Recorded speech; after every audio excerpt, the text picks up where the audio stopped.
Dito ka na naman para makichismis. Gumagawa kami ng suman. Go! May explanation dyan si Nanay Akay. Kamuting kahoy na suman. Balo-ulo. Sa karaya balo-ulo sa Ilonggo, Alupi. Oh, gets nyo na. Go! Gets nyo na. This is maskubado na dinurog-durog. Ito maskubado din daw yan na tinunaw.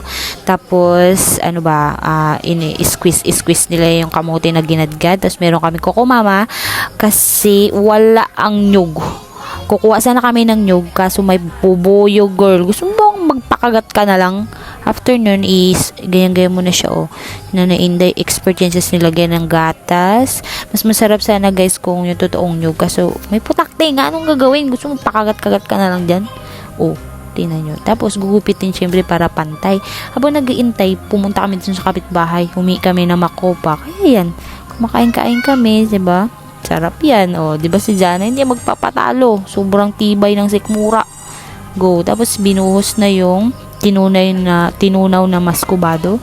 Tapos, syempre, idadangdang yung dahon para hindi ka agad mapunit. Tapos, syempre, ang ganap ko dyan ay magtali ng suman. Kasi sila ay hulma doon ng suman. Basta, tignan nyo na lang yan dyan, guys. Kasi nga, mamayang hapon pupunta kami doon. Dadalaw kami doon kay nanay. Ano ba yun? Ay, nakalimutan ko na. Basta, ayan, tapos lalagyan ng parang backbone ng saging. Tapos, lalagyan na ulit ng dahon ng saging para hindi dumikit. Tapos, lagyan na yung mga suman. Alam nyo, guys, nilagyan niya ng tubig. Hindi ko lang na-videohan kasi kung saan ako pumunta. So, yan na. Sinalang na. Tapos, habang nag-aantay, gumawa kami ng, ano nga tawag dyan? Wait. Ayun! Bitcho-bitcho. Siyempre, tanong muna ako, baka mamaya mabash ako eh. Tapos, ayan na nga. Siyempre, yan sila, pinilastik nila. Ako, kinamay ko lang. Bakit? Siyempre, mas masarap pag may kamay. Tsura mo, girl. Tapos, ipa-fried yan siya dyan, guys. Pagtapos yan i-fried, lalagyan siya ng margarine. Tapos, side A, side B mo siya sa white na asukal. Para siyang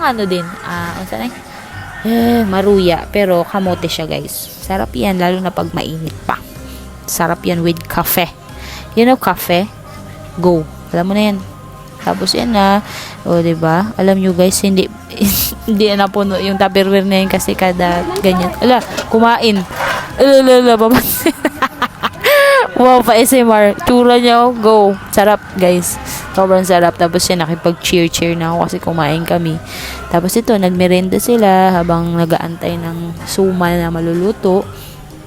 Tapos pinapride pa yung iba. Yung suman, tagal maluto dahil siguro madami.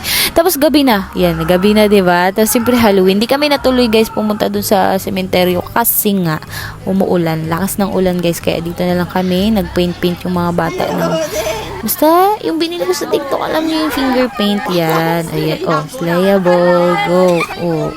Yan. La. Tapos, ayan, di magpapatalo yung anak ko. Laging nakatuwad. Go. Si Hi Piangi. Tapos yan, kahit saan na lang maposisyon, basta naga-makeup. Yan mga slayable. Ay. Aura mo, girl.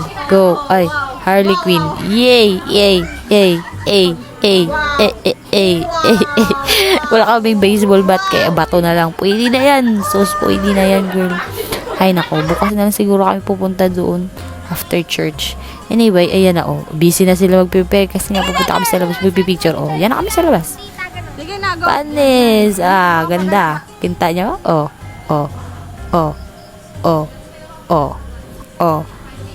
Diba? Hey! Bye, guys. Happy Halloween!